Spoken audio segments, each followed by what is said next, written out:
हिंदुओं ने हिंदुओं की ही क्यों रोकी कलश यात्रा? क्योंकि कुछ हिंदुओं ने बाबा साहब की यात्रा रोकी तो कुछ हिंदुओं ने कलश यात्रा रोक दी। अब ये कहते हैं ना कि एक रहोगे तो सेफ रहोगे, ये तो एक ही तो थे। अब फूट डालने का काम किसने किया? उन लोगों ने किया जिन्होंने उस एटा के अंदर 14 अप्रैल 2025 को ये कहा कि हम बाबा साहब की यात्रा नहीं निकलने देंगे। और परमिशन नहीं थी ना? ना मेरी बात सुनिए, ये जो यात्रा रोकी गई है ये किसी व्यक्ति विशेष के खिलाफ नहीं रोकी गई, ये यात्रा रोकी गई उस शासन प्रशासन के खिलाफ रोकी गई जिस शासन प्रशासन ने 14 अप्रैल की तो परमिशन नहीं दी परंतु इस यात्रा की परमिशन दे दी। अब आप ये कहो कि नहीं वहां तो जो जाटव समाज है, अनुसूचित जाति के जो लोग हैं, उन्होंने ठाकुर समाज की रोकी। नहीं, मैं तो इसे जातिवाद मानता हूँ। जो ये सवाल है जातिवादी सवाल है, ये समाज को बांटने वाला सवाल है। जबकि सच्चाई ये है कि जितने भी अम्बेडकराइट लोग थे उन लोगों ने शासन प्रशासन को यह कहा कि आप जातिवादी मानसिकता के तहत अगर इस यात्रा को परमिशन दे सकते हैं तो आपने बाबा साहब डॉक्टर भीमराव अंबेडकर साहब की 14 अप्रैल 2025 पे क्यों परमिशन नहीं दी? और बवाल तो ये परमिशन नहीं थी ना। देखिए नहीं, काहे की परमिशन? आज कैसे परमिशन हो गई? तो पुलिस भी, शासन भी, प्रशासन भी क्यों निकाल के लेके गया? क्या वही पुलिस वाले जो यहाँ एटा में आए थे, क्या ये 14 अप्रैल की जो यात्रा थी क्या इन्होंने निकाल ली? दूसरी बात, आज आप ये देखिए पूरे भारत के अंदर इन्होंने एक नया नियम बना दिया, नया कानून बना दिया है और यह कानून संविधान से भी बढ़ के है कि बाबा साहब की यात्रा निकालोगे तो परमिशन लेनी पड़ेगी, बाबा साहब की स्टैचू लगाओगे तो परमिशन लेनी पड़ेगी, दिल्ली में घुसोगे तो परमिशन लेनी पड़ेगी, भगवान बुद्ध की कोई प्रोग्राम करोगे तो परमिशन लेनी पड़ेगी, बाबा साहब का कोई प्रोग्राम करोगे तो परमिशन लेनी पड़ेगी। परंतु यही परमिशन ना किसी जागरण पे होगी। वो धार्मिक मामला है ना? तो भाई ओहो मीठा मीठा गप गप फिक्का फिक्का तू तुम्हारा मामला धार्मिक और हमारा मामला गैर धार्मिक क्यों? संविधान हमारे लिए सबसे बड़ा है, संविधान हमारे लिए भगवान है, बाबा साहब हमारे लिए पूज्य है, माननीय है, सम्माननीय है। क्या पुलिस संविधान से बड़ी है? क्या शासन से बड़ी है? कानून व्यवस्था कौन? नहीं, कानून व्यवस्था पुलिस का काम सिर्फ सिक्योरिटी मेंटेन करना है। शासन प्रशासन का काम है किसी भी इस प्रकार के प्रोग्राम की परमिशन देना, पुलिस के पास नहीं है। परंतु ये बात भी ध्यान रखना कि पूरे भारत के लोग, पूरे भारत के अधिवक्ता, पूरा भारत का बहुजन समाज और पूरे भारत के अम्बेडकराइट आपके साथ कंधे से कंधा मिलाकर खड़े हुए हैं। क्योंकि हमारे जो जितने भाई हैं जिन्होंने ये कदम उठाया, ये कदम तो इसलिए उठा ना क्योंकि बाबा साहब डॉक्टर भीमराव अंबेडकर साहब ने भी कालाराम सत्याग्रह किया था, बाबा साहब डॉक्टर भीमराव अंबेडकर साहब ने भी महार सत्याग्रह किया था। तो बाबा साहब के सिद्धांतों पे चलकर हमने ये सिंबॉलिक प्रोटेस्ट किया है और ये सिंबॉलिक प्रोटेस्ट इसलिए किया है कि आज से एक नया आयाम गढ़ा जा चुका है कि आप हमारी यात्रा रोको, हम आपको जवाब देंगे। दूसरी बात देखिए, मैं किसी भी का भी विरोधी नहीं हूं, आपको यात्रा निकालो, कोई जुलूस करो, कोई भी आयोजन करो, परंतु हमें छेड़ोगे तो छोड़ेंगे नहीं। और जो बाबा साहब को छेड़ने वाले लोग हैं आज वो कैसे कह रहे हैं कि जाति, तो जाटव ये कह रहे हैं ना कि हमने तो बस परमिशन के लिए पूछा, हमने रोका ही नहीं कि परमिशन दिखाइए जी, परमिशन है क्या आपके पास? परमिशन नहीं तो यहाँ कैसे? देखिए मैं तो आपको वही बात बता रहा हूँ, ना तो यहाँ पर जाटव की बात है ना ही ठाकुरों की बात है, यहाँ बात है हिंदू हिंदू की। अगर एक हिंदू का प्रोग्राम नहीं होगा तो दूसरे हिंदू का प्रोग्राम कैसे होगा ये बताए ना।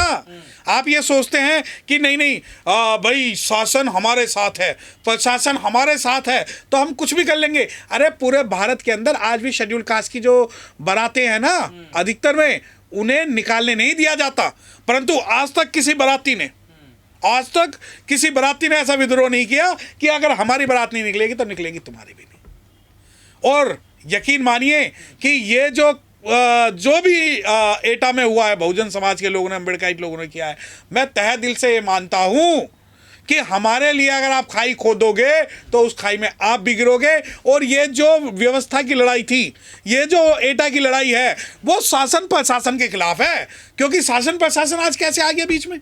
शासन प्रशासन कैसे कह रहा है कि नहीं आप अनुमति दे दो? कल तक तो शासन प्रशासन सोया हुआ था, उसे लगा था कि हाँ ये लोग जिंदा नहीं है, हम जैसा करेंगे कर लेंगे। यकीन मानिए कि पूरे भारत के अंदर इस बात से आज एग्जाम्पल सेट होगा कि बाबा साहब डॉक्टर भीमराव, ठीक है आज हम हो सकता है उत्तर प्रदेश में सत्ता में ना हो, बिल्कुल सही है।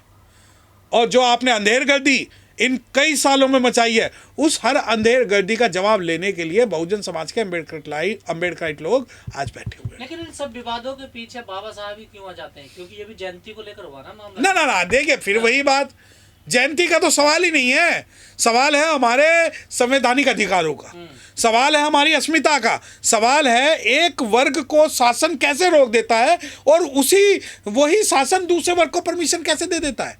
आप ये देखिए, बात अम्बेडकराइट की नहीं है, अगर वो लोग पढ़े लिखे ना होते। देखिए मेरी बात सुनिए, ना तो प्रशासन के दबाव में आके जो वहाँ के लोग हैं उन्होंने इसकी परमिशन दी, ना ही प्रशासन के कहने पे उन्होंने रोक लगाई। ठीक है, ये हमारे समाज के जो लोग थे जिनका दिल बड़ा था, उन्होंने ये कहा कि आप हमें परमिशन दे देना।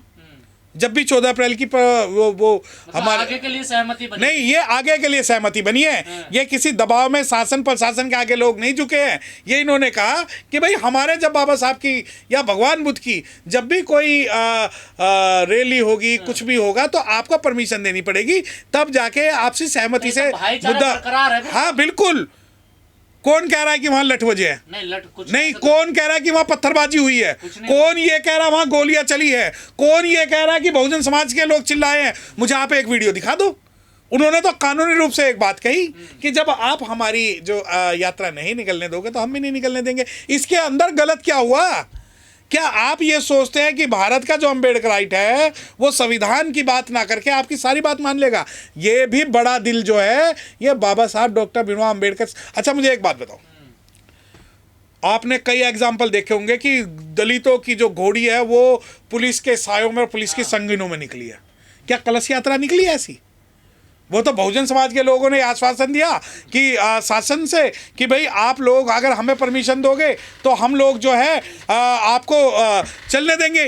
क्या ऐसा जो जैसे शेड्यूल कास्ट की बारातें जो है घोड़ी पर जब चढ़ती है तो पुलिस वाले लेके निकलते हैं, क्या कलश यात्रा में ऐसा हुआ? वहाँ तो बेचारे किसी बहुजन समाज के अम्बेडकराइट लोग ने तो हो गया ना, अब तो आई ना पुलिस, देखिए एटा में। नहीं ना, वो तो इसलिए आई ना एटा में पुलिस, अपने आप को डिफेंस करने के लिए। एटा में तो पुलिस इसलिए आई, वो ये कहने आई कि नहीं आप इन्हें निकलने दो, हम आपके बाबा साहब की जो है जयंती की परमिशन दे देंगे।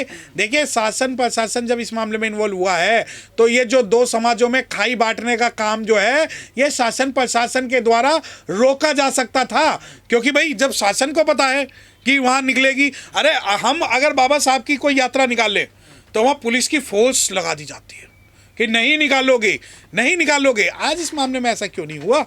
क्योंकि ये जो लोग हैं, ये जो शासन प्रशासन है, उसे पता है कि हम लोग जो कानून के मानने वाले लोग हैं और कानून के मानने वाले लोग हैं, इसलिए वहाँ पर कोई भी ना तो एक पत्थर भी उठाया गया, ना ही किसी का हो हल्ला हुआ, ना ही किसी के साथ बदतमीजी हुई, कुछ भी वहाँ पर नहीं हुआ। सभी चीज़ संविधान के दायरे में अम्बेडकराइट लोगों ने की है। लेकिन कानपुर में तो बोध कथा में पथराव कर दिया गया था, टेंट तोड़ दिया गया। हाँ, तो मैं वही तो बता रहा हूँ कि जो लोग हमें दबंग बता रहे हैं, जो लोग हमें ये कह रहे हैं कि इन्होंने ऐसा नहीं होने दिया, इन्होंने ये कर दिया, एक मुझे बताइए ना, एक अगर इंसिडेंट किसी महिला के साथ किसी ने बदतमीजी की हो, किसी बच्चे के साथ की हो, मैं तो आपको सैकड़ों उदाहरण ऐसे बता सकता हूँ जहाँ बोध कथा हुई, वहाँ पे पत्थरबाजी हुई है। तो आमने सामने बात हुई है ना, खड़े हो गए। अरे तो बात हमने ही तो की है, बात की किसने है? बात तो हमने की है। हम इस बात के लिए हमने गुजारिश की शासन प्रशासन से कि भाई आप इनकी परमिशन ले आए और हम आपको अपनी परमिशन दिखा देंगे। या जो भी हमारे अत्याचार होते हैं वो बहुत सारे ऐसे डिस्प्यूट हुए हैं जिसके अंदर बहुजन समाज के लोगों ने टक्कर ली है, और जो ये टक्कर है ये हम कानून के दायरे में, संविधान के दायरे में, और मेरी आपसे गुजारिश है इस मुद्दे को जातीय मुद्दा ना बताएं। एक हिंदू ने दूसरे हिंदुओं की यात्रा रोकी है, बस।